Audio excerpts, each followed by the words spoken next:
This week on Escape Will Make Me Pod, we talk about the awesome state of play, the crazy launch trailer, and maybe some controversy.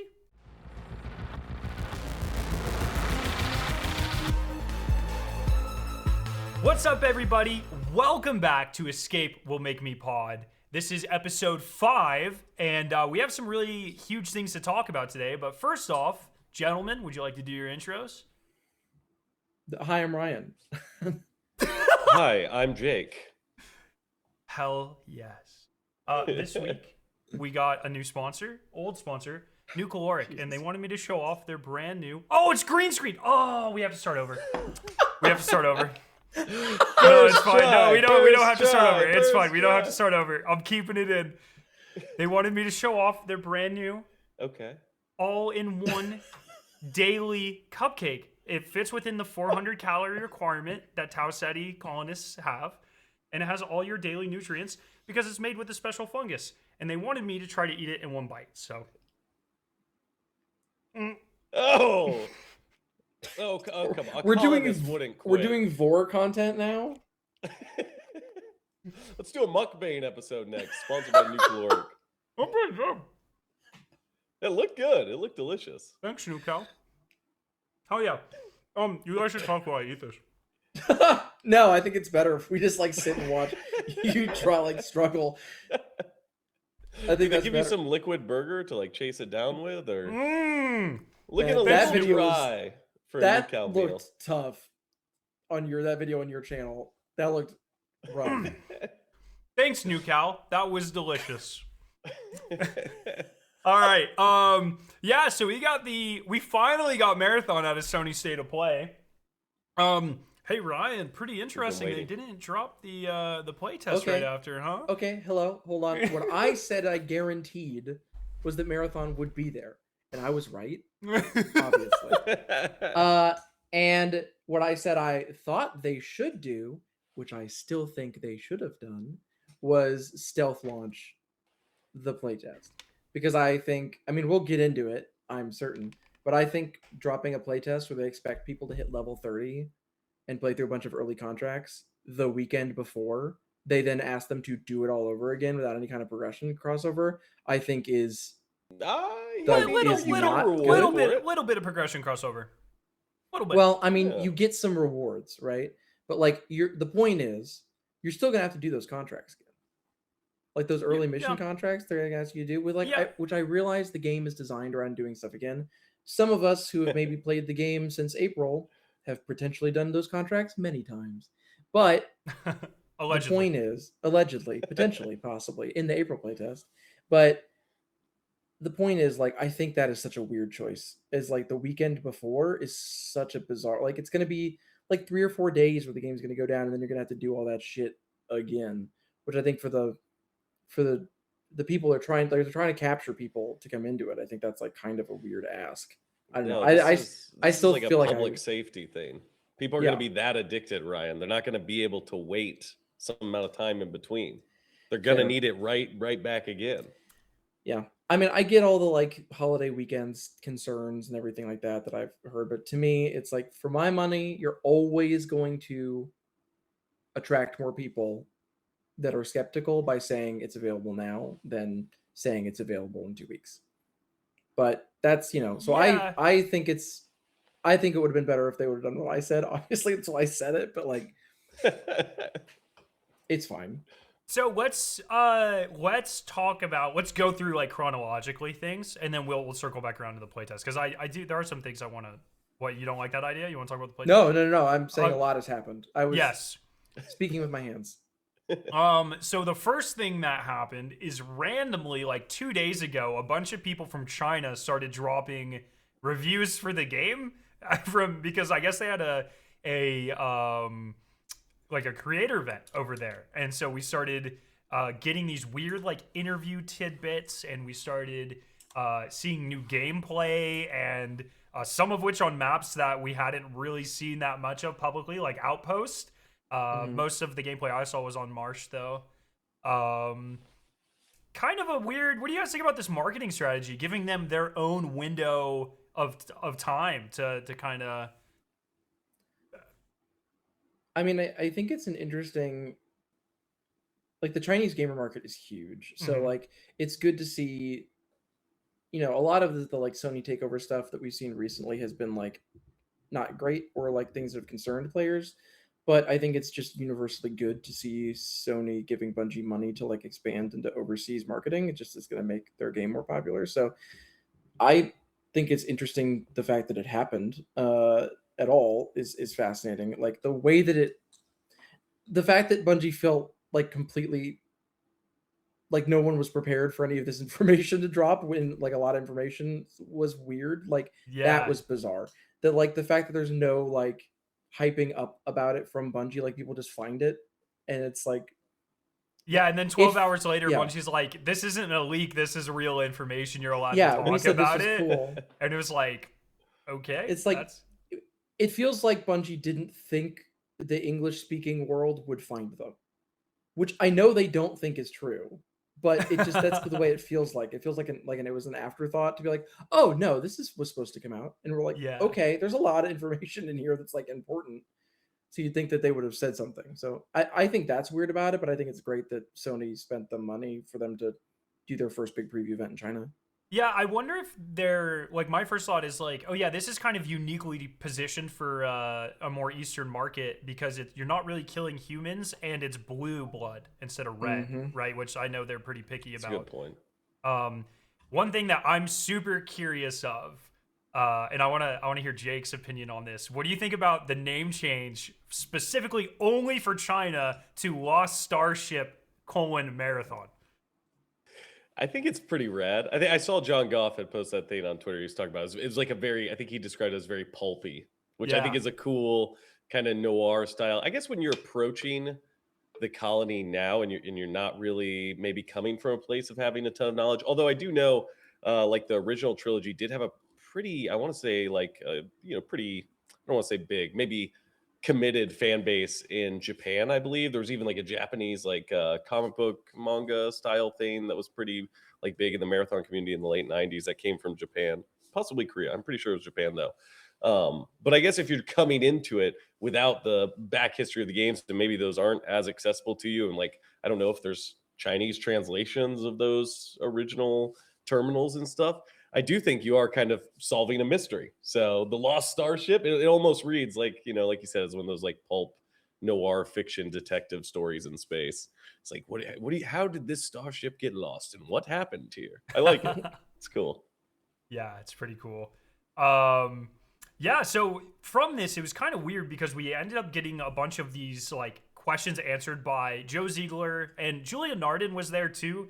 But honestly, like her responses didn't really we didn't get much new information from Yeah. some of the because they she's mostly the narrative person but they don't really have a great framework for the history of or for marathon so I was reading and I watched a lot of the Billy content and I didn't sit there wasn't a lot of narrative questions right they were mostly gameplay questions so They also can't we talk a lot about the details of that kind of stuff too, because like they have been so under wraps on a lot of the general story. Like they're giving a lot of framing stuff in the marketing, right? But they're not diving really deep into anything inside. Even like that, the April playtest had very little in terms of like what actually is going on in terms of answers. So like yeah there's it's in. I mean like I appreciate them like putting like lore and any kind of story people out there, but it's also like they're never gonna be able to answer the amount of questions. So like when I'm thinking about prepping like lore questions and stuff like that for like a preview, like just from my perspective, when like going to like a Destiny preview, I prep fewer lore questions if I'm speaking with like a director and a lore person because I know they're not going to tell me anything about the story that is yeah actually like other than like framework stuff that I already potentially know if I've been paying attention to it. So like when I talked to like Allison LaRose for Destiny, I asked her more specific questions that I didn't think were going to be answered in there that are more like framing around things that have happened like since Edge of Fate to Renegades and Destiny. Like there's just a very limited scope of questions to ask lore people in those situations because they're not going to spoil the game for you. yeah and was in the launch trailer that we got today were those our first looks at like a nice in-game pre-rendered cutscene or have there? Because that immediately stood out to me. Like I don't remember seeing anything like that. Or if there were clips of that cutscene before, to me it wasn't immediately apparent it was from a cutscene. Other than like the vendor opening cutscenes and stuff like that. But like the marathon ship clearly had a pre-rendered cutscene that was chopped into a couple pieces here. So, Jake, can you recall any other times where you've seen something like that? No, I don't think so. I mean, the big like standout for me was like seeing in such clarity the actual colonists, kind of in a handful of different scenes, and it's like we did get like we got the shot of like the colony with Bingus, Kali, Yeah. jumping up on the colony. We did have that, but it was like on a screen in a separate trailer, which maybe that was the last trailer they Yeah, it was put out. It was like the last that. Vidoc. I thought it was like Yeah. almost like an advertisement sign in game, like in a run, right? Yeah. Yeah. Yeah, but in this, obviously, seemed a lot more like a cutscene or something. Yeah, I'm curious to see like where they're pulling that from. You're talking about like potentially like having like a legitimate cutscene, maybe that plays when you open the game, or I guess at some point, maybe if you get like a specific item or complete a certain contract. I don't know how they're going to deliver those things, but I'm very excited to see if there is larger pieces to some of the more, I don't want to say cinematic, but cutscene type stuff that we're seeing today. For sure. Yeah. It's hard to say. I think they've either shown clips from the opening cutscene or someone leaked it from a previous preview, and that's where I saw it or something like that. But like my biggest question is also like, where does that play? Like, what is the context of that playing? Because it's not going to play during the run. I mean, maybe it will, is if it like locks the door behind you. But like, where does that what does that play? I would assume a contract completion, kind of like what you're saying. Contract or like a codex thing, maybe. Yeah, maybe a codex unlock. Yeah, if there were codex unlocks that had like MP4s in them, that would be interesting. Yeah. Or it could be like a beginning of season start thing. Oh, that's true. Or like we know that certain things are coming after launch, like the rated mode is coming out. Maybe it's like when like a map unlocks or cryo archive or something happens like that. I don't know if that's a concept they're still going to play with, but it would be cool to see like a mass unlock of a cinematic. And I mean, that's something that happens in Destiny as well. Obviously, just thinking like Bungie. Sort of more right? occasionally, but it does happen. It happened with the Final Shape, happened with Beyond Light, happened with the Forsaken. So I mean, and I'm sure that sort of thing is easier to pull off with a game like Marathon, because it's just like, oh, next time you get sent to the lobby, it plays the cutscene or whatever. So, yeah. Destiny fans have a poor relationship with logging in and getting shown things immediately. So, yeah, fair enough. As long as it's not an advert, Yeah, this is a little different. Unless it's an advertisement for New Caloric's new all-in-one cupcake. I'm a New Caloric guy, man. I like New Caloric. They're like the only. I mean, I'm sure they'll be sinister at some point, but they're the only like not sinister. Well, other than Mida, which their mission statement is very well intentioned. It's like, we want to make sure humans survive. Like, okay, I mean, that can't really be a bad thing, right? In this day and age, some would argue that Mida's statement is also pretty well intentioned. I don't know. New Caloric definitely feels like a Nestle type, where they go to like third world moons. And, and steal the water. They went to Deimos and stole the water. And, they still got the happy face on them. Yeah. All the other AI seem to have completely stripped away, and for lack of needing it anymore. New Caloric still has like the happy-go-lucky profitable company thing going on. But we learned some interesting stuff from the Chinese preview specifically before we get into the actual like gameplay trailer breakdown that we got at the State of Play. Yeah, these are interesting. So Josie confirmed no safety pocket. So I believe read the whole note, please. Or butthole, as Ryan calls it. Or I guess because we're Biomata and we don't need to poop.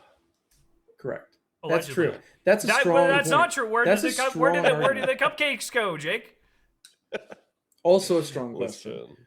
I mean, let's talk. A strong question. We can delete the rest of these notes. Let's talk about, Jake. I would like the next rest of this podcast to be about what you think we know about the bio movements, the bio bowel movements. What I will say is Fellini, Kali, our Bingus, does have a butthole lines, at least. Yeah. It has like classic cartoon butthole, so I don't know. Maybe they're trying to tell us something. Maybe All right, that's where your safe anyways. pocket is. Your safe pocket's in Collie. Okay, There you we're not gonna. There's no safety pocket, so you don't. If you die, you lose everything. You don't get to save your one favorite item. This was not something I was really aware of was in other extraction shooters, but it seems like something that people feel very strongly about in Marathon. Do you guys have any takes regarding this, or? I do think in other extraction shooters, it is like a key piece of like respite.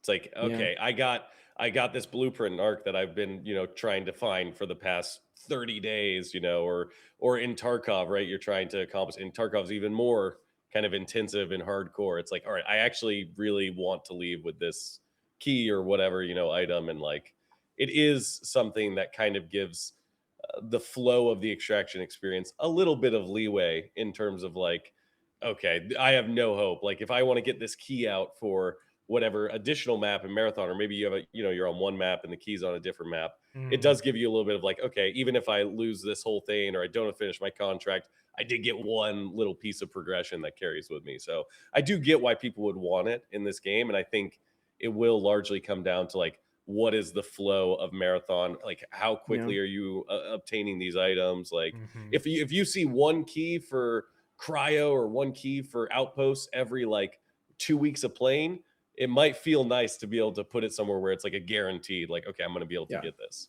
Yeah. That's my place for it, is that like, I think the idea that like, I think this is how Tarkov works, which to be clear, calling it the butthole is a Tarkov term. I did not come up with that. I don't want to take credit for it. But sure. I do think it's fun. It's a little more whimsical than a safety pocket. And I love that. But to me, like the idea of being like, oh, I'm going to get fucked here. I'm going to slide my best gun into my safety pocket. I think that sucks. I don't like the safety pocket for that kind of stuff. I don't like the idea that you can be like, oh, I found this super big valuable thing, and so I'm going to slide it in there. The thing that I am much more like concerned about largely, which I have to be a little careful about, like in the April playtest, keys are very infrequent, but they're very exciting to get, and they're a really fun thing to play around and to have. So, to like Jake's point, keys are something that feels really bad to lose if you can't extract. And I understand that they want to like put pressure on you to leave as soon as you find something like that and just get out and keep it with you. But when you consider the fact that like you have to then drop back in with the key, like the amount of steps you have to take to loot a key room could be saved by something like a safety pocket. Yeah. Where I think like, because you have to load in, find a key, extract with the key, load back in with the key, reach the safety room or reach the locked room to open the key, get the loot from the locked room, and then get out with the loot in order for that key to pay off.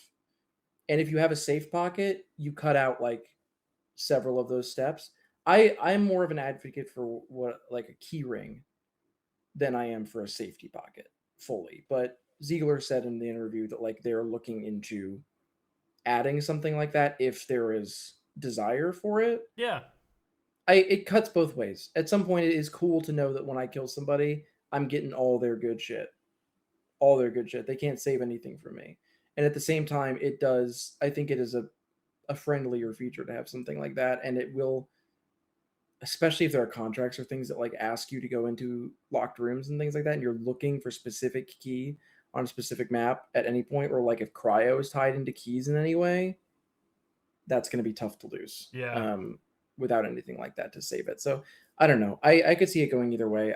I hope they put restrictions on it if they do add one, so that it's not, someone can't just like slide something that is dear to them into it if they're in a like cornered.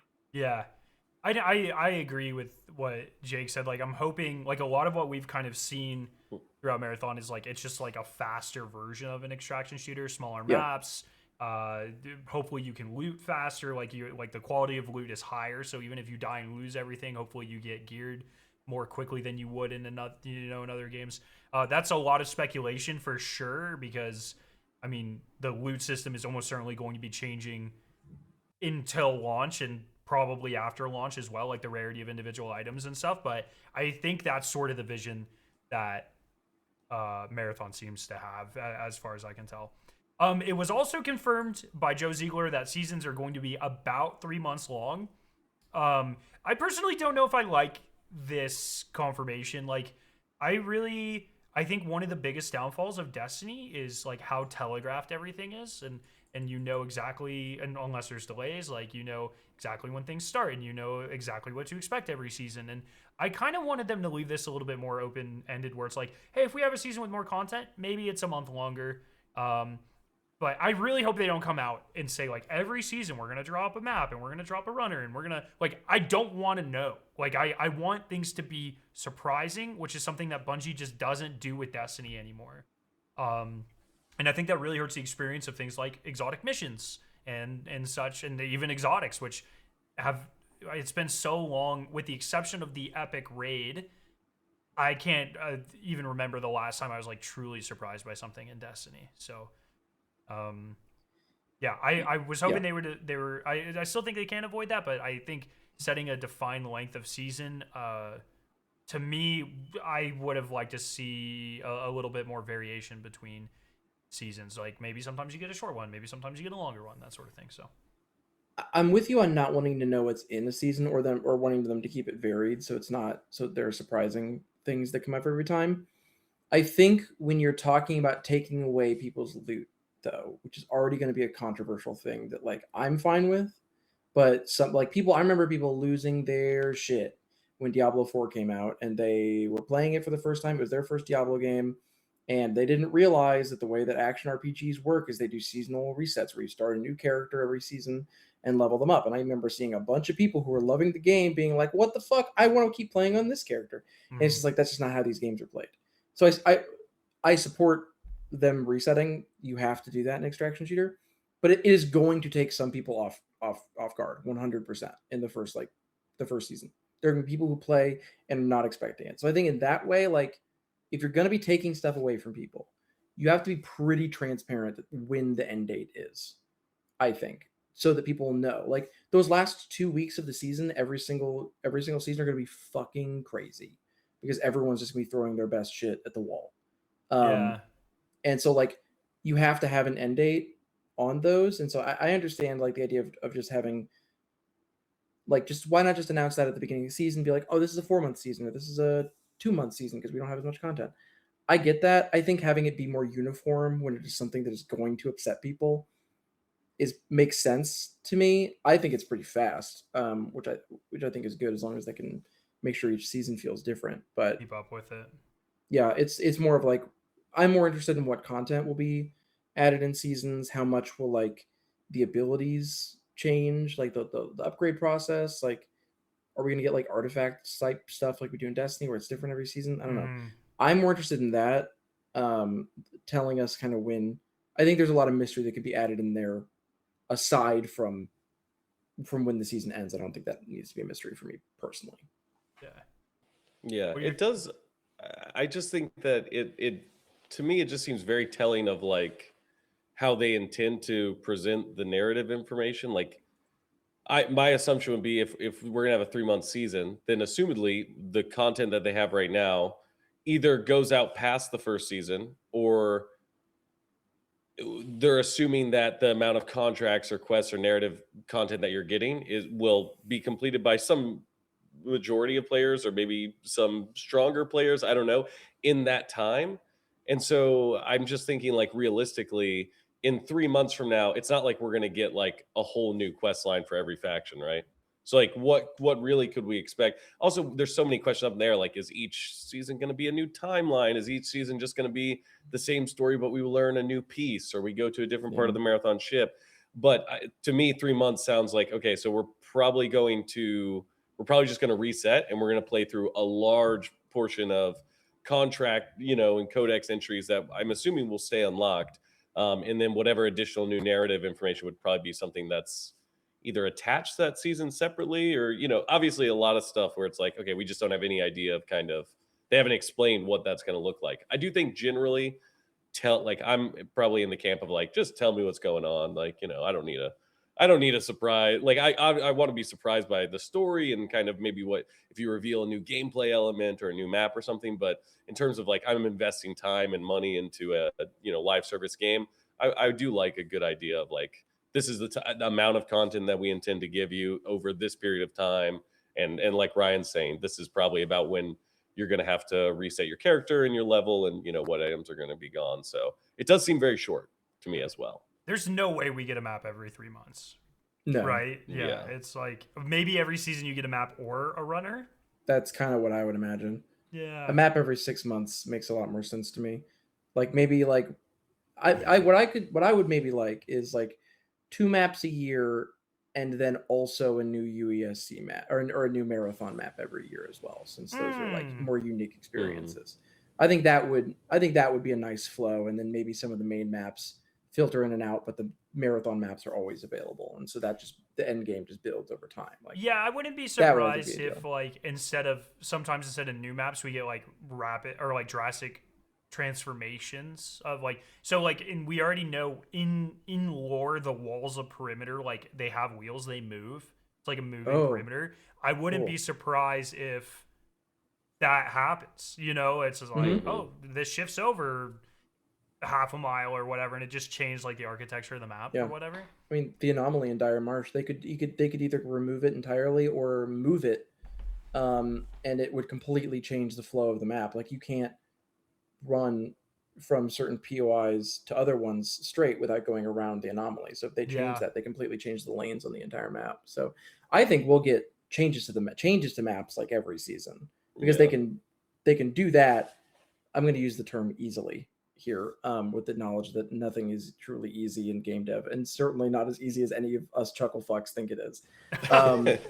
But that I feel pretty confident in assuming that it is easier for them to move something around a map to make it feel a little more fresh than to give us a whole new one. So yeah, I think we'll see some stuff like that pretty much every season, because that can really shift up a lot with a little. Yeah. Yeah. And then the last thing they talked about was that, they showed that we could see was that they tuned the UESC, so they're not as like alert. Like in the April playtest, if you got anywhere near them, they were just like instantly like 180 lock to you, beam you down. In some of the gameplay, it looks like you could kind of sneak up on them and not alert other, like it's not a hive mind as we were talking about before the show. Like if you shoot one, it doesn't immediately alert all of them in the area. You can sneak up and knife one and it doesn't make as much noise. Like it seems like they made a lot of like very deliberate tactical decisions with UESC. And I'm kind of curious how that continues to build. One other thing that I saw watching, and we'll talk about the Peanut stream later, but one thing I saw is they put like turrets everywhere. Like there's just UESC turrets that were just picking them off from like across the map. So and like flying drones that like stick you with tar stuff also, that like are like sentry drones. Like there's a lot more variety than what we saw in April. Yeah, for sure. So it seems like there's going to be a lot of very deliberate map maneuverability, but you have to really pay attention because it'll be easy for a part of the map that maybe you don't notice or looks inactive to come alive and destroy you very fast. So, yeah. Next thing, Jake, do you want to just take us through the narrative of this launch trailer? It's pretty much narrative stuff.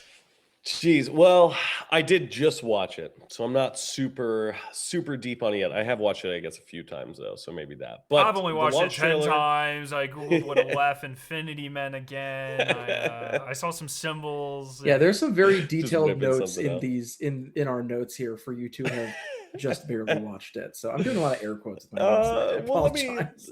Some key stuff. I think we got joy use, which joy. If you don't know, we have 8 colony AI, and we also have 3 ship AI on board the Marathon. The 3 ship AI were the original, Durandal, Leela, Tycho. On board the Marathon? Trilogy. ? Well, that's where they started off. So they were designated as ship AI by Bernard Strauss in his letter about the AI prior to launching, or about rampancy, I guess, more specifically. But then we had 8 colony AI. We learned about one, like they all had these identifiers, which were just 2 letters followed by like a string of numbers, and we got that in the 2023 ARG. We learned about Gabriel. Gabriel was the one in the last trailer, right? He has the sign, contact Gabriel, and the one like, what happened here, or what did they mean by this? There's a poster featuring that. In the, I believe the Vidoc, we got the Darius, right? DA, that's one of them. Talking when Vandal like does the tad on top of AI uplink kind of thing. That was the and one then that it started like launches. glitching out, right? It was like, Terry, Exactly. it's Yeah. me. Yeah. Yeah, and it sounds like they're talking maybe to Dr. Son, who was the character from the April Alpha, and today we got Joy and Jo. A bunch of numbers were her thing. I have this thing here pulled up. They described her as resilient, optimistic, patient, colony AI defense and training. So it kind of like having Joy being the starting thrust of the story. It almost seems like she was left behind, or she's defending a colony that's now abandoned. I almost wonder if she's like an active AI in Tau Ceti that we're going to have to make contact with. And it would make sense if like she was in charge of the defenses and, obviously whatever happened after that initial attack and then the introduction of the anomaly and all that. So she's probably just left there a little bit lonely, trying to hold down the fort for whoever's coming to save them.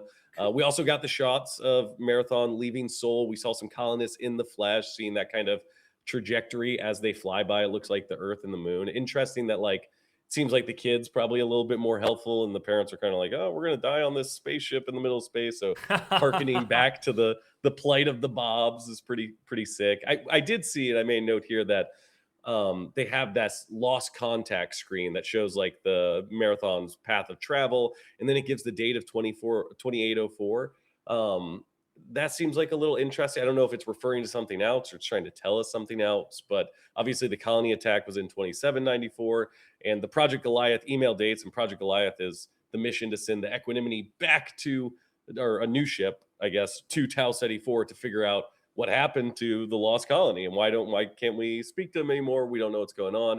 And that email was dated in 2795. So I don't know if we're getting like the concept of like maybe when the public thinks that we lost contact with the Marathon, or if maybe this is something where it's like they're kind of changing the dates a little bit because that 2023 ARG stuff maybe isn't one-to-one. We saw Julia Narden talking about how they're using this idea of series and models for the Biomata still, but obviously the idea of like a series of Biomata was something that came in the 2023 ARG where we saw like different series that were capable of like basically different like jobs. Like, do you want a really durable one for a mining operation? Do you want one that has a bunch of sensory functions? Maybe you're going to go, on a vacation and you want a Biomata that just gives you a bunch of feelings, stuff like that. But it's interesting to see them like bringing up these dates, and maybe they'll reveal something else or a change that they've had. We also got Roger Clark, right? General Reed, which I love. I think the best line there, obviously he's kind of indicating that the colonists did something. The colonists made some sort of evil decision or something that he clearly regrets in terms of probably what came after that colony attack, what they did to survive. I'm thinking digitized guy walking the horizon. We talked about this. They're entering a hive mind of some sort, maybe fucked around with quantum physics a little too much and made something that wasn't too friendly, not so great. But hearing him say, I feel like I'm praying when he's calling out. He's like, Mayday, Mayday. It's like, I don't even feel like I'm a general calling out to somebody. I feel like I'm praying. I have a theory about this. Yeah. I'm almost wondering. So we've gotten flashes of the compiler. We know that's on cryo. I'm almost wondering if they had to sacrifice people in stasis by locking the compiler in with them. And so he's like, we had to kill a lot of humanity to stop this thing from killing us. So and we also hear Joy says some stuff about like to those of you who are still frozen or something, which is interesting because the Marathon arrives in Tau Ceti, and it's there for like 10 years before the colony is established. So you would think like, okay, we know Bernard Strauss was in stasis and he was taken out. Like you would think like we have a 10-year period where the colony is being opened up and the colony is functioning for some amount of time prior to the 4 attack or whatever happened in this timeline. You would think everybody would come out of stasis. Like we're here at the colony, pull them out, like it's time. But were these people who went into stasis afterwards or in response to something else? Are they people that were held and we don't know why they weren't pulled out yet? Yeah, that's going to be super cool. Durandal flash at the end? I didn't see it. But just like seconds. It looks like an eye socket of like that green face that we see sometimes. Ooh, okay. I did see there's a green eye that has a moth on it. Right when different than that. Okay. It's at the very. I had to slow it down to see it, but Gotcha. We've gotten a lot of those. Go ahead, right? Yeah, the stasis stuff almost suggests to me that like they got to Tau Ceti and started to set up the facility, and it isn't as resource rich as they anticipated, and so it suggests to me that there is like a Mhm. reality where a bunch of people that were supposed to be woken up have been stuck in stasis for 10 plus years instead, or longer than that Yeah. at this point. Yeah, now 400 And years in to your little I nap. mean, one of the whole like we've done things that I never would have expected thing reads to me almost like darker than the compiler thing, almost like unplugging people who are in stasis. I don't know, maybe for food. It strikes very like Yeah. Oh my God, he's going 100 on this. it hits very it Holy. hits The it new Cal feels burger is it very hits tasty. very it feels very Donner Party to me what he's talking about. And so if there are people and we literally had them talking about people who were still frozen to begin with, like that, those would be the Yeah. people to be the first to go. You can Mhm. unplug them from life support and then you know make some new cow burgers out of it. Yeah. But They're a resource. while you were talking, Jake, I began to think like from a narrative perspective, like forming a narrative, this makes sense to me. What do you think the likelihood that like they are setting up this very friendly, nice version of Joy to reveal that like she is the one running the UESC in the background for the She's the one entire doing time, it. and that she Oh, becomes like a mainstay villain for like the first stage of the game? Because that like yeah. from like a setting up a narrative standpoint, that makes a lot of sense to me Mm. as like an interesting way to show your villain unknowingly. Yeah, and we saw the picture that the kid had drawn of the Yeah, compiler and the UESC bot. So it's almost like, they're subverting our expectation a lot about like what is colony era stuff and what is stuff that came with Project Goliath and the Equanimity, right? Like we probably are going to learn like, oh, okay, we thought Kali was this later project and it came over here, but somehow it got here alongside colonists. Are they aware of it? Some, not that that directly is going to happen, but it would be cool to see Joy used as also flipping on the head. This like she was the protector, she was in charge of defenses, yeah, she was optimistic and bright, and having that kind of turned on its head, and now she's yeah. evil. Very Yeah. dark, very dark. I'm sure the Well, most horrific thing is happening for sure. The Yeah. well, worst and version. They're gonna play with rampancy, we know, right? oh, So yeah, it's Yeah. obviously like it's Bungie. What are it's you talking about? Of course. I like inherently do not trust like our AI vendors. I feel like they can't change too much, but all the other AI, I think they're just awful. Like every one of them is gonna end up being really bad. Hey, but Durandal's bad in a fun way, so Yeah, he's like we a got that going. chaotic fun. Yeah, for Yeah, sure. I mean, yeah. Well, I mean, the thing about the compilers though is that technically we know very little about that entire situation. Like the Bungie has hinted that they're going to be ones that we will potentially fight in the future, but also like correct me if I'm wrong, they are more or less allies at some point in the original trilogy. Yeah, So for the like majority of the right. original trilogy, yeah.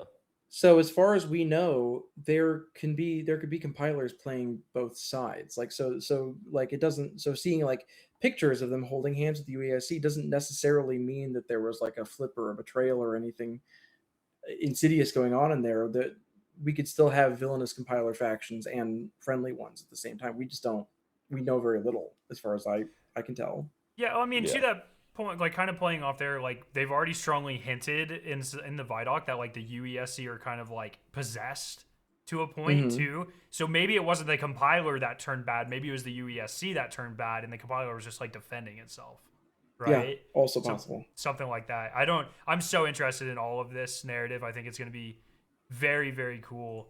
Um, Jake, do we know?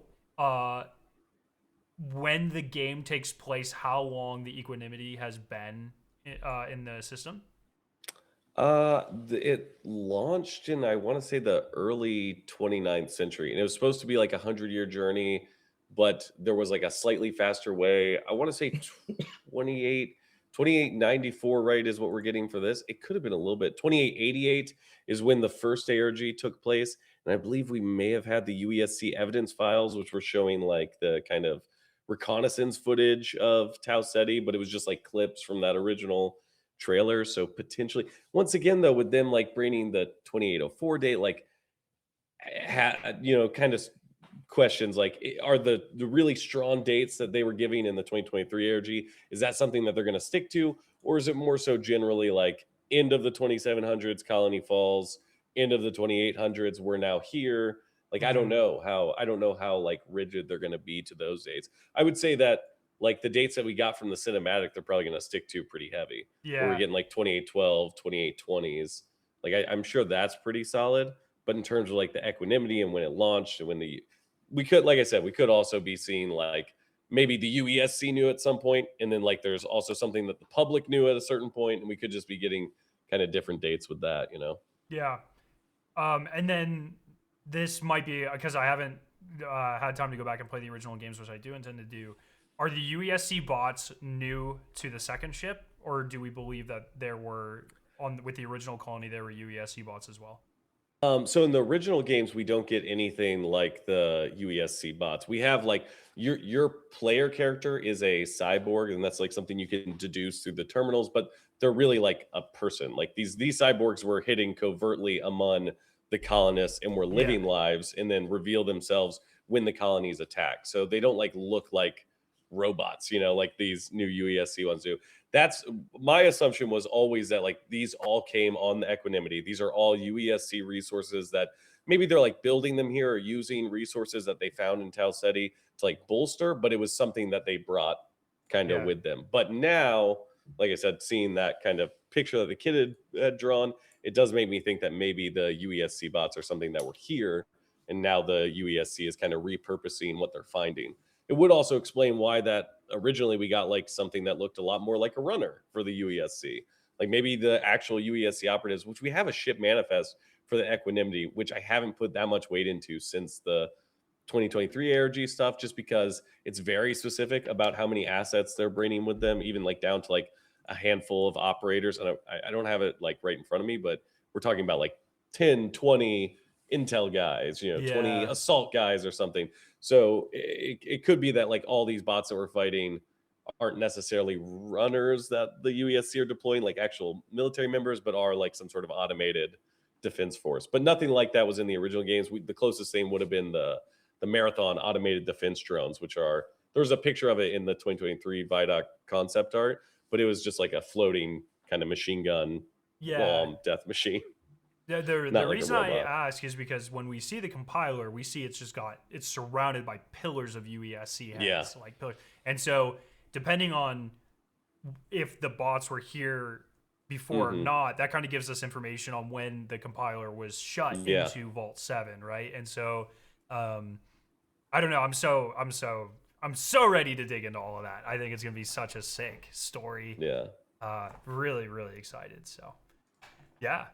Sick trailer, man. Their trailer team has Hmm. been destroying it over the last 2 months. It's been so good. So This one since that, genuinely has the most sauce of any of them, and I don't say that lightly because like it's the there's so much like sauce to everything Yeah. is in this game's marketing, but like this one is so snappy and so like fascinating to look at. It's so cool. It's yeah, like I don't know. It like blows me away with every new thing that they do. It's like it's crazy.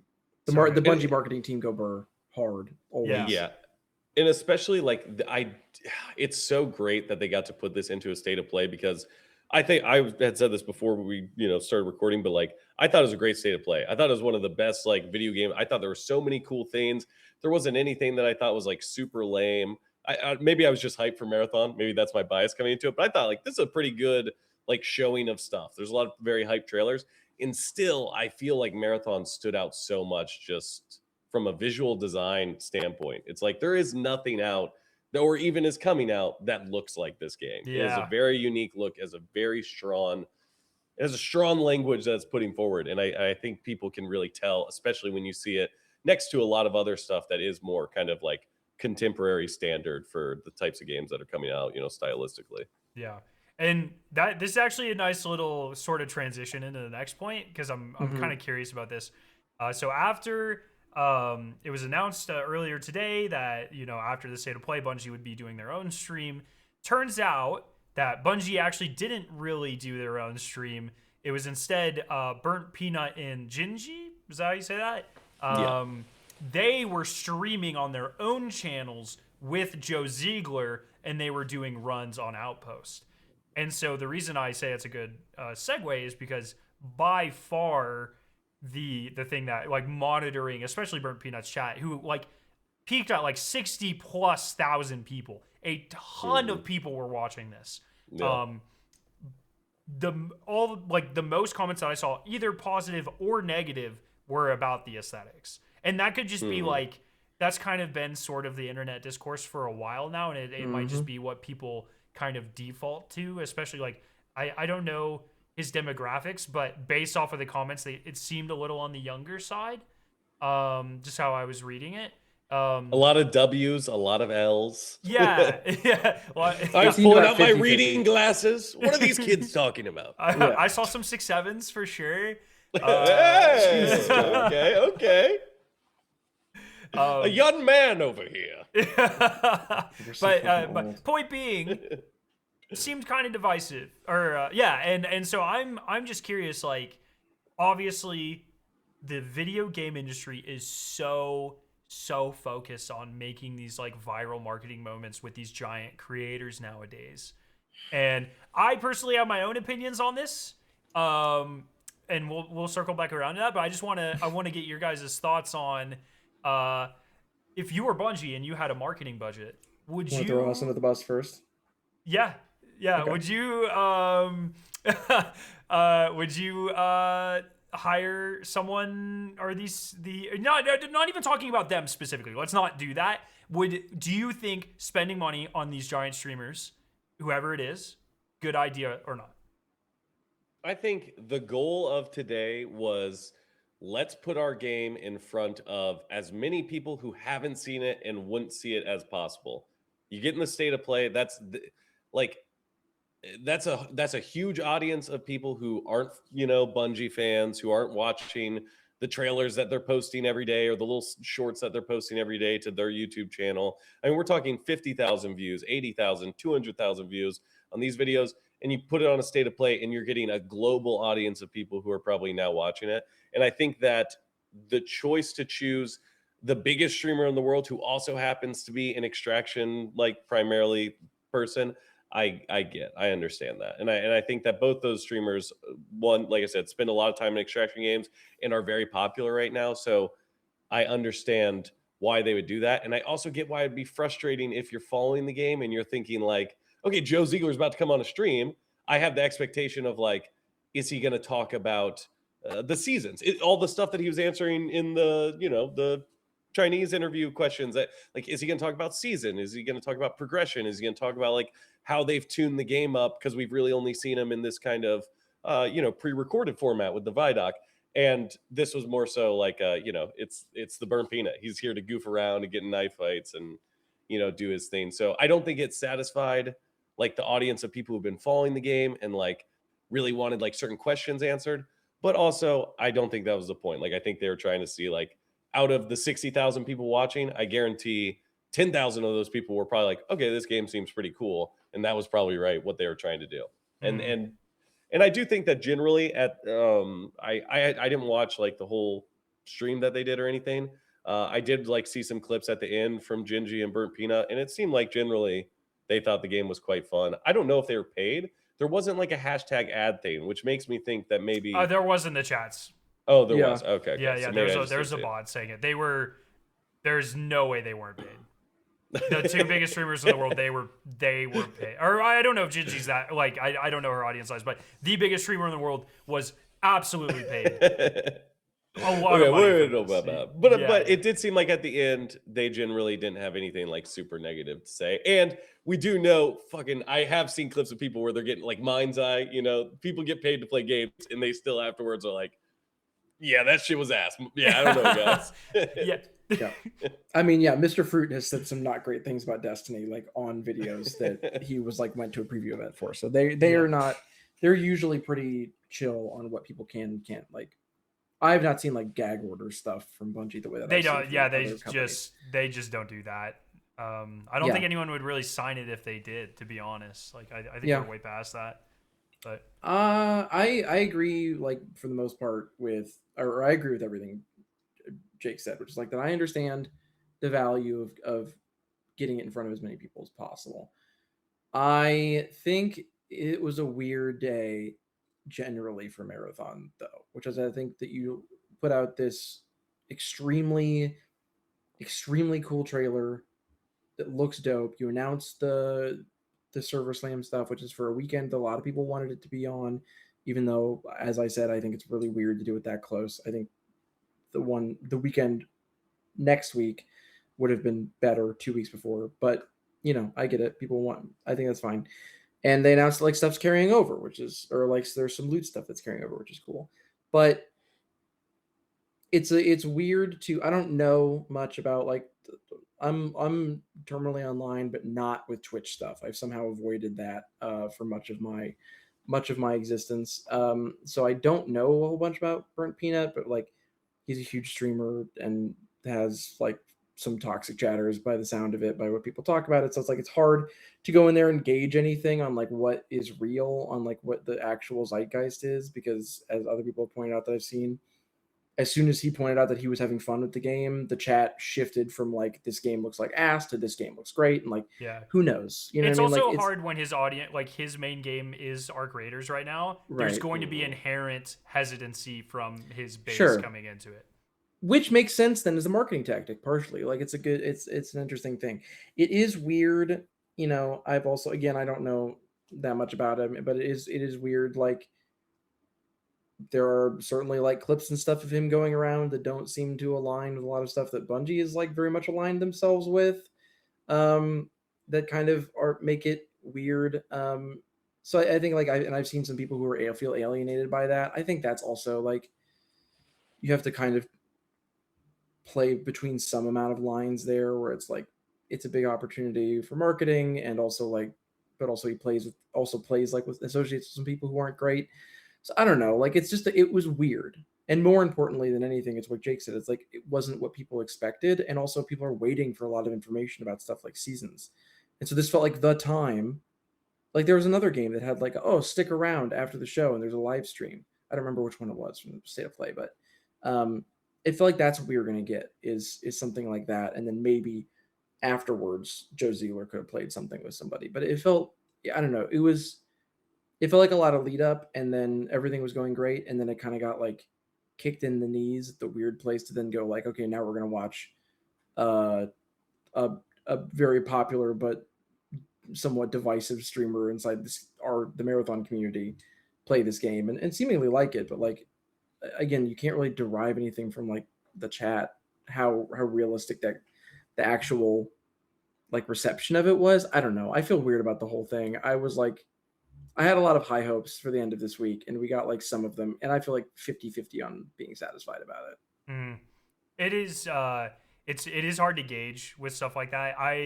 My opinion is I think people put way too much stock in you see this with new games a lot. We just saw it with High Guard. We see it all the time where people drop probably millions of dollars on paying streamers to play their game, and then there's like no retention to it.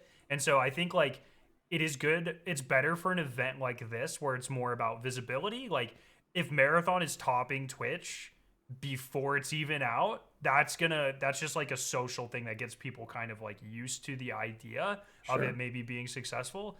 I would question this a lot more if it was like launch day though. We already know most people are going to check this out for a day, like no matter what, you know what I mean? I think there are other ways to use that marketing budget, in my opinion. So not to beat a dead horse on it, but like, don't we think there's a distinct, like, he already said he was going to try the game. So don't we think there's a distinct possibility that if they put the server test out immediately after, it was going to top Twitch anyway? Yeah. Like without them having to pay people to do it, like that to me. And like, because also when you pay people to play it like that, it makes everyone be like, all right, get that bag. But like there's a degree of cynicism to it. Yeah. That always comes with it. But as soon as you put this hashtag ad on there, the cynicism becomes the dominant thing. So like I tend to agree with you. Like I feel like there are other things to spend that money on, where it's like, not that we know what that is, but like I feel like there are other things. There has to be other things. More yes, ARGs. There has to be other things because like I think, I mean, again, I'm beating a dead horse, but I think they get just as much benefit if they just dropped.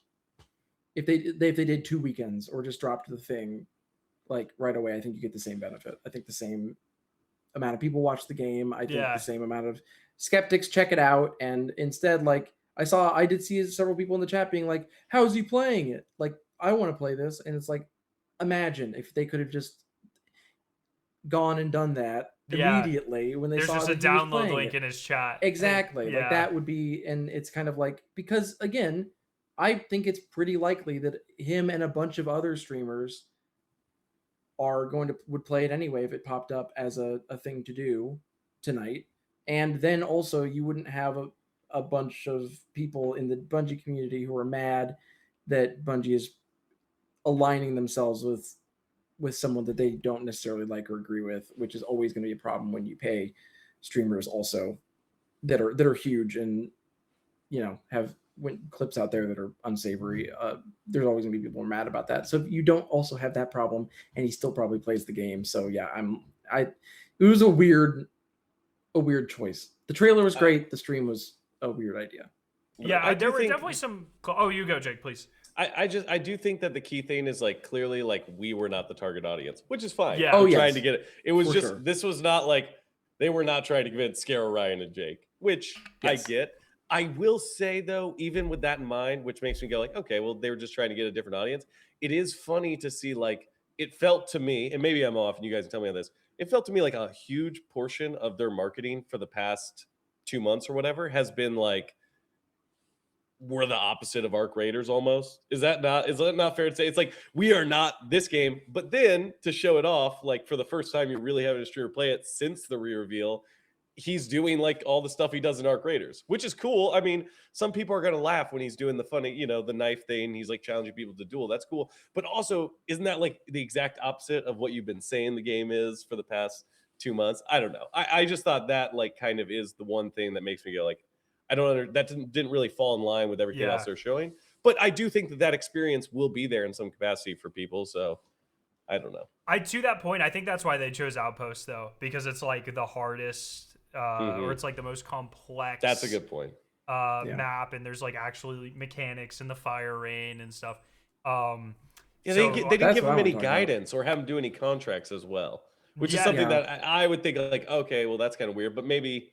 That's not how him and his audience play games. So I don't know. He also kind of alluded to at the beginning of the stream. He said, "Oh, we don't have this stuff from yesterday," so it makes me think they did like a couple runs like yesterday. Yeah, he did say that. He said that he had played yesterday. But yeah, they put him on Outpost, which we can finally talk about because this is like the first time they've like officially revealed it. Yeah, lots to talk about on Outpost. It's sick. I love Outpost. I think we still have to be a little careful, but they did show a lot of the map mechanics. Mm-hmm. Yeah, can we talk about if they showed something? Can we talk about our theoretical opinions of it if we have them? I'm just gonna talk about what I watched on the stream.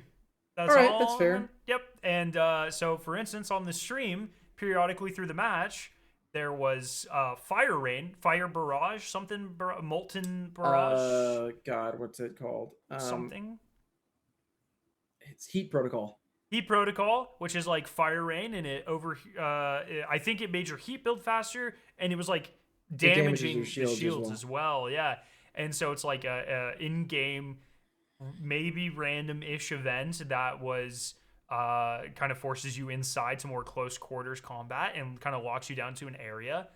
Very interesting, especially in a map that seems very, very small based off of what we saw today. So, yeah, I have to be very. Oh, and they showed the keys unlocking separate doors and sections and the colored keys. They showed all that. That stuff looked sick. Like all the different security protocol things and like the way the way those towers look also is really neat. And there was like ones inside the pinwheel ship also.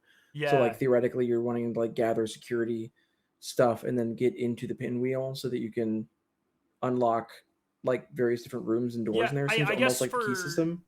People watching it's a round map that is a combination of inside outside, but it's like small and very close quarters for most of it.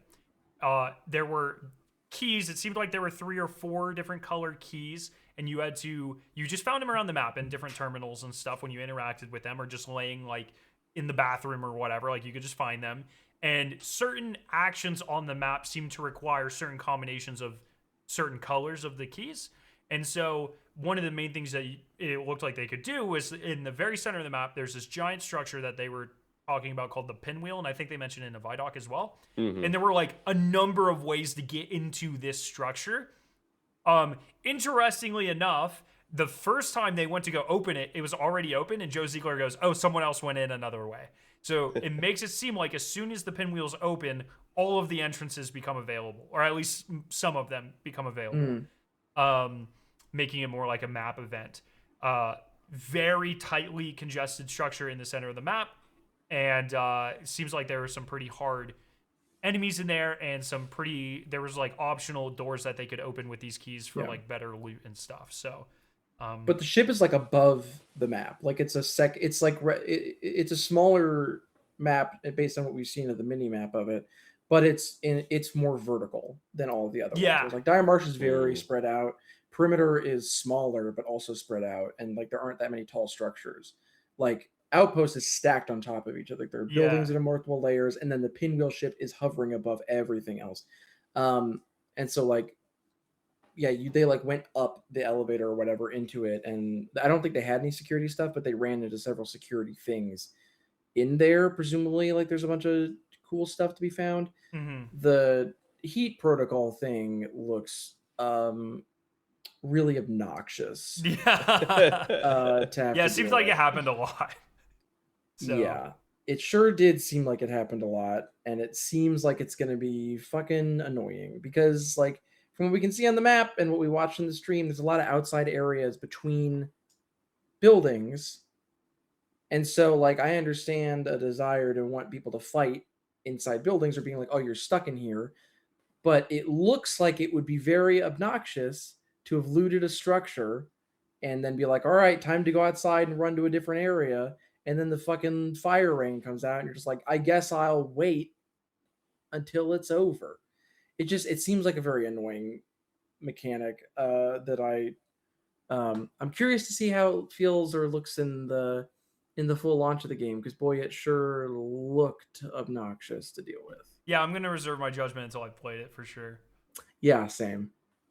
I will also say, right, we're seeing them play with zero map knowledge or zero understanding. Yes. I'm sure there was a lot that was being missed in terms of pathing and where you can go and what you can accomplish. True. And also Joe Ziegler was Joe Ziegler the whole time. They were asking questions, and Joe Ziegler was basically just going, I don't know. Like, what do you think? You know, dude, kind of thing. Actually, one thing that I thought was so funny, and I'm definitely adopting this. Anytime Peanut wanted to do something, he'd go, Mr. Ziegler, can we engage the enemy team now? And he was just talking like, Mr. Ziegler, how do I open this door? Mr. Ziegler, what color key do I need? And just like something, and I was just like dying. I was like, that's actually get Joe on the show and just call him Mr. Ziegler. Mr. Ziegler is just such a funny calm. So I think no matter who I'm playing with, I'm going to adopt that terminology because I just thought it was so funny. So get ready for that. I think I learned today. I think I need to LARP 10% more in my streams. I think I'm just too serious. It's really self-limiting, I think. I think I could be more popular if I LARPed just a little more. And so Skarrow shows up on stream on Monday. He's a fucking almond. I'm the wet almond, fucking screaming at people. Mr. Ziegler, he can't hear you, Skarrow. Mr. Ziegler? Yeah. Dude, no, it's but the map seems very cool. Definitely seems like it's the most complex of the three, like, proper not end game maps, and I think it looks sick personally, and I'm excited to play it a lot. Bungie also put out like a 5-minute B-roll of somebody playing on the map. Also, if like you don't want to watch someone talk over it or anything, or like if the goofing is driving you crazy, you can watch that for like it's pretty much everywhere on Twitter or whatever. That shows a lot of the same stuff. Shows the heat rain looking annoying. I wouldn't know, but if you want to find that, it's like 4 minutes and 45 seconds, like Marathon HQ and a bunch of other places have it on Twitter or whatever. And from here on out, I hope we get absolutely zero additional map information about anything. We know enough about the game. It's not out. I was really hoping, based off of vibes, that I thought maybe this third map was going to be a little more complex. I was really hoping they weren't going to say anything publicly and people are going to be able to discover it themselves. Now that we know that a map like that exists, I think that's a marketing misstep. But it could be a way to be like, hey, our creator people, our game's a little bit more mechanically challenging in some instances and that sort of thing. So that could be the goal there. I think they potentially overplayed their hand a little bit, but I'm done. I don't want anything. I think there should be so much player-driven discovery in this game, and we should be done with the marketing beats until the game launches. They have to show. I understand why they would choose Outpost though, because like they want to show that there's some of that puzzly element to it's it. The best map. It's the best because none of us, like, truthfully, NDAs and not NDAs aside, none of us really know what Cryo looks like currently, and we haven't for a long time. Out of the 3 maps that we know a lot about, Outpost is like looks to be the best. Allegedly, I heard from a friend that's also a peanut. Looks to be the best. It seems of the real 3. cool. Yeah. It seems very cool. It seems like by far the best map. So I think like at some point, while I agree with you that like I'm already sold on the game and I want them to keep a lot of stuff under wraps, I absolutely understand that if I wasn't sold on the game personally, the thing that would get me interested would be seeing Outpost and seeing like, oh, there's a lot of intricate stuff here. Like that's the stuff that when I bought into the game and being like, okay, I think this actually is cool. I think this might be for me. That's the stuff I hoped would eventually be in there. And I understand that like some people need to see that to believe it and to have the faith of it. So like, I get it. Like I don't want them to show any more of Cryo, but I think showing a good chunk of Outpost is a good way to indicate what Cryo could be. Because again, genuinely know almost nothing about Cryo. So it's a good faith show that like there are maps that are going to have different and unique mechanics. I just want things to like actually discover. I don't want them to start doing the Destiny marketing thing now. You know what I mean? Wait a year or whatever. But like player discovery, man. I want it. So we'll see. You also know like the moment people are in Outposts, there's going to be a million videos. There's going to be a million discussions. I just don't want there to be videos before launch. I don't want the general public going into the map already knowing the secrets. Yeah. No, I agree with that. I agree more with Skarrow in terms of like, I almost feel like even if that is the case, like it's a live service game. It's supposed to have legs. Like maybe, holding off entirely on it and then letting people kind of discover that after, like it's around in different ways would be cool. But I do think, I mean, Outpost fucking rules. I mean, allegedly. The B-roll looked real that shit's fucking cool. Tight, bro. Yeah. The last piece of information, I am so surprised that they're calling it Server Slam. That is a direct. The only time I'd ever heard that used before was Arc Raiders. That might be a common term, but I've heard it elsewhere. Okay, it's relatively common. I feel like the fact that they decided to call it that is a direct parallel. I would have assumed they would have called it a free play weekend or a beta or something. Yeah. But the Server Slam, as they're calling it starts 2 weeks from today. 2 weeks from yesterday for when you're watching this, if you watch it on launch day, on February 26th at 10 a.m. Pacific, which is interesting because to me that's a soft confirmation of their reset time. 10 a.m. Pacific, which is a Destiny. That's the Destiny. Is that the Destiny? Did we wait? Are we daylight savings right now? It is. Nope, it is. It's 10 a.m. Yeah. Okay. That's the same thing. I bet it'll move to 12 when we hit daylight savings again. And then so it runs for a long time, actually. It's February 26th to March 2nd. So 5 Thursday to Monday. Yeah, 5 days over the weekend. The way that they're doing it's really cool. If you play, you get a unique emblem and player background. I think that's what they're calling them. And then based off of the which quests you do in the amount of time you put in, you get better rewards. Is that right? It's just, reaching level 10 and level 30. Yeah. There you go. And I think the first one is finishing the first contract, right? Like you finish one contract. That's what it 10, was. Yeah. Yeah. And so as you rank up more, when the full game comes out, you won't keep your like faction progress, but you will get some stuff. And I have the list right here, and I'm not going to read it verbatim, but like for instance, you can get some implants and some shell cores and some weapon ships and some weapons and some backpacks and like so it's like stuff. Volley rifle. Yeah, stuff Level you'll probably 30. lose, but it's still like a leg up on people who didn't play. So especially if you just did the contracts and you know what the fuck you're doing, and you can bop in with a backpack and a volley rifle.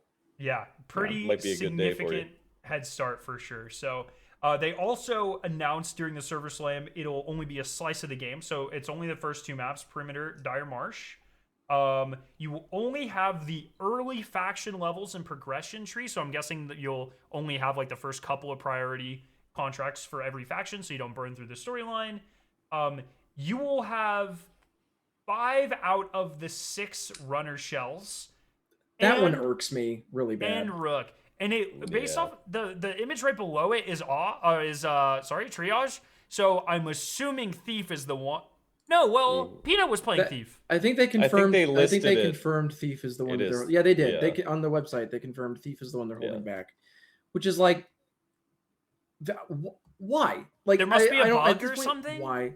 It's but also, he was playing it on stream. Yeah, he was playing on stream, and it's also the pre-order statue. I know. It's so it's so weird that they're holding Thief back. I thought for sure they weren't going to have Rook in the free weekend, and I'm. I think they gotta have Rook. They gotta showcase that play style. Maybe I don't. Yeah, I guess. So I'm glad they have him. It's just I just don't understand the Thief thing. Like maybe I'm just being biased because I think that my core group is probably going to run with Triage, Blackbird, and Thief, and but I like. And currently, or someone who I think is playing Thief will end up playing Thief. Is currently playing Void, but like, I don't understand why they're holding it back at all. It's just such a weird choice. Like, what is the benefit of doing that? I'm curious. Like, what do they think of being like, man, we got to save something runner wise for the people to come on launch day 3 days later. Like, if any of the shells or fall anywhere near Gooner bait, it's Thief. And you might get some extra sales that way. I think Glitch, there's a strong argument for Glitch also falling into that category. I feel like the people that like Glitch are already inclined to buy the game. The people that would only see Thief as Gooner you just material say that because you're a Glitch main. Aren't good. Well, I mean, first off, I don't know who the fuck Glitch is, okay? Don't be disrespecting my main gal Vandal like that, okay? Oh god, that one hurts. It's by far the worst change. It's bad. Yeah, it's a bad change. Are we ignoring Assassin? Is that what's going on here? For Gooner wise? I mean, like, yeah. I didn't even notice this. Sekaguchi also won't be in the free weekend for some reason. Yeah, that's a weird one to hold back. Interesting. I wonder if there's a lot of like heavy lore stuff in their early contracts or something. Might also unlock post level 30. Oh yeah, maybe that's possible as well. I wonder if they'll do like the codex. I wonder if the codex will be a part of the. Yeah. Sure. I almost feel like that's something. Right? Yeah. That would really change your trajectory that weekend. I bet. Yeah. I'm going to be playing no matter what. So. No, yeah, I'm just saying it's going to probably change a lot of the time that you're spending. Yeah. A lot of going through and recording all the codec. Yeah. One thing I wanted to say while you were talking about it earlier, I think the timing of this also kind of suggests to me that that's probably what our launch time looks like on 10 on a Thursday. Thursday. Is the 5th a Thursday? Yep. Oh, okay. Yeah. 5th is a Thursday. Almost certainly. I think it'll be 3-5 at 10 a.m. PT. I think is what this suggests to me. Otherwise, I don't understand why they wouldn't do the server slam at midnight as well if they were planning on doing a midnight launch. Mm-hmm. So I think we're probably looking at 3-5 10 a.m. PT. And I think that's what the PlayStation Store time was saying, right? For people who pre-ordered. Oh, was saying that I as didn't well. even know that. Yeah, I didn't know that either. Interesting. I believe so. Cool. Well, lots of great information, but now, my friends, it's time. Yeah. For The marathon minute. I'm gonna have to like find some fucking energy, dude. I feel like it's so late. For like those there's of been you who so much aren't marathon watching, going on. Yeah, this is a minute about marathon. All right. Thank you for that explanation. Because we haven't had that enough was, minutes. I got Yeah, you. that was super helpful. It's marathon different one. than all the other minutes. Yes. Yeah, I'm gonna ask Jake a lower question. So this is one that doesn't show up in this game as far as we understand, but I think there's been some allusions based on some videos that I've seen from the channel Jake the Alright that suggests maybe there are at least some references to this character and how she might fit into it. I would like you to tell the people a little bit about Leela and how she may or may not a little bit of speculation maybe on top of it. Maybe that can go after the minute on how she could possibly fit in to Marathon 2026. Yes. Okay, yes. Ready? I'm prepared. Send it. As we said earlier, the Marathon ship has 3 shipboard AIs. We have Durandal working on the doors and toilets. We have Tycho, and then we have Leela. Leela is our trusty companion in at least the first Marathon game, as Leela is the AI that we're working with to repel the 4 assault and also deal with the rampant Durandal. Unfortunately, after Marathon 1, we leave the Marathon ship along with Durandal to Lahuan, and Leela is removed from the Marathon ship by the 4. Give the Nar, which is an alien race that has an entire planet encased in a 3-story building. Like their managers, very funny. They get their hands on her. Eventually, she's sold to Valet merchants. They don't realize that she's now become a rampant AI, and she takes over a 15-world FTL network, and it goes down in the annals of rampant history. So where is she now? What is a rampant AI with a 15-world network capable of achieving? We don't know, but perhaps she shows back up with maybe her own fleet of ships and some anger with the colonists. Bam. Do you think there's anything to the short that we got this week that points to a terminal from Marathon that was centered around Leela? Yeah, so do you want to explain why people think Leela could feature into Marathon 2026? Is that okay? Well, all right. Are those two separate questions? The Cyber Acme intro, which is the same one that we got in the alpha in April, it features an IP address. It features like 2 or 3 IP address, I believe, in that same short segment. One of which does appear in the original Marathon trilogy. I believe it's the level Blaspheme Quarantine. You're like, Durandal captured you, and you're playing his game with him, and he's going a little insane. And then you get back to Leela, and Leela's like, I got you back. Don't worry. We got some shit to deal with. Things are not going well for humans. And that's coming from a terminal that has that IP address on board the Marathon ship. So people have said, well, maybe if Oni's talking to us from this IP address, and Leela also talked to us from this IP address, perhaps Oni, Leela kind of one. This is not like a, sorry, that felt inappropriate when I did it. But maybe they're like one thing, kind of. Maybe they're like, they're a melding of minds. The personality core of Leela entering into Oni, one and the same. I think Cyber Acme runs all the systems in Tau Ceti. Everything runs on Cyber Acme, so that would be the terminals. Whoa, in the they're not a sponsor. Not an ad. Sorry, my apologies, yeah. Nukalork. I'm working on my cupcake and boofing the worm. Sorry for a second. No, see, not an ad. But I think it's more so just that I think the reveal with Cyber Acme might be something more along the lines of like, they're much more aware of everything that's going on here. They know what the UESC is doing. They know what all the companies are up to because they're inside the Marathon ship itself. Like if Oni is our onboard navigational, intelligence, surely they're operating here in Tau Ceti and they have access to all that stuff. So I almost feel like if it's more of a tell, like Oni is within the Marathon ship and they have a much better idea of what's going on than what they're letting on to the runners. And then more so kind of like the question of like, why aren't they revealing all that information? Which also draws the question, why are they showing this picture to these runners? What is that about? Is Oni really that's an AI that I think might not. You talk about Gaius. Listen, good guy Gaius for Nukalork seems like a good dude. He actually cares about people. Oni and Cyber Acme, maybe a little more nefarious. You can't trust Microsoft, as we've all learned very recently. You can't trust Microsoft. They're up to no good, okay? And there goes that potential sponsor. Holy. All right, good marathon. I like minute. I love whenever Jake pulls some absolutely crazy reference, like the level name that the IP address shows up in out of his ass, and Skarrow and I both simultaneously just shake our heads like to the side. Like, we both do it. I've seen every single time I've shaken my head and look over, and Skarrow's doing the exact same thing. It's just, I'm glad you're here, Jake. Listen, a Marathon 1, there's a Marathon 1 VR. That's the first few levels. Sometimes I just slap the meta on. I blaze up and I just stand in the bay window and I look out at the fucking 4 ship and I just think, one fucking day, man. One fucking day.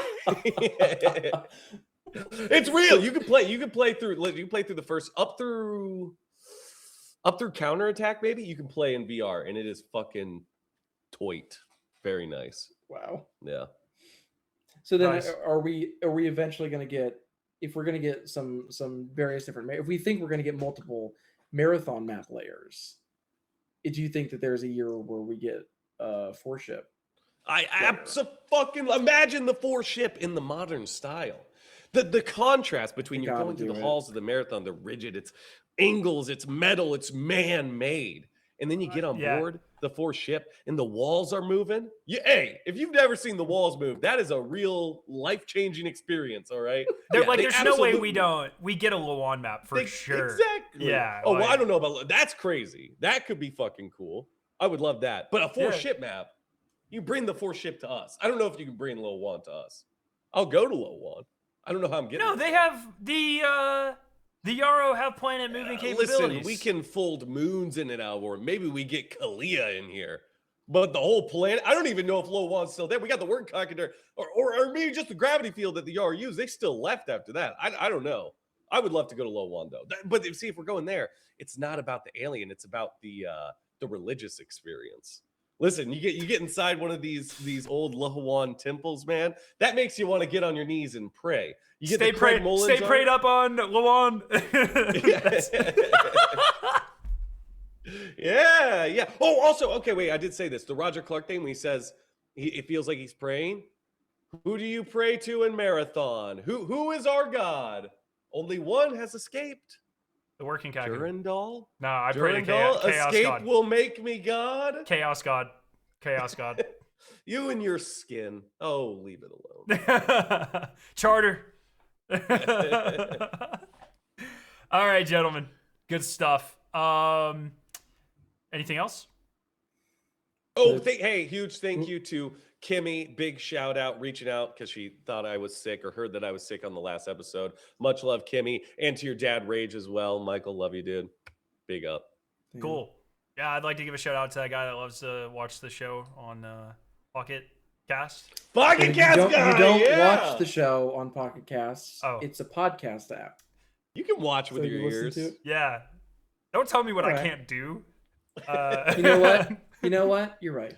Yeah, thank you. The links will be down in the pinned comment down below. Please click over to Spotify, Apple, or Amazon and leave a 5-star review and say cool things. And those have been very kind. Also, the comments generally are very kind on these, so thanks a lot for. Should we start pulling an episode and reading them? Oh, that'd be good. A little viewer comments section. I mean, that guy said that he thought I was pretty fruity a couple episodes ago, which I thought was my wife got a real kick out of. Okay, I'll tell you. So that one was pretty good. Okay. There we go. But generally speaking, I'll say just personally, like I don't do a lot of projects like this generally, so it's been very nice seeing that people have enjoyed it. So thanks for listening. There we go. Alrighty. Well, we will see you next week. Because I'm sure we'll get some crazy marketing in the next week. I think it's gonna go really ramp up. This thing's gonna go hard for the next couple of weeks. It's gonna go kind of rampant, if you will. I will. Hey, he said it. Yep, I get it. He said the thing. I get it. There he goes. Okay. Anyways, thank you guys for watching, and we'll see you next week. And this has been Escape Will Make Me Pod.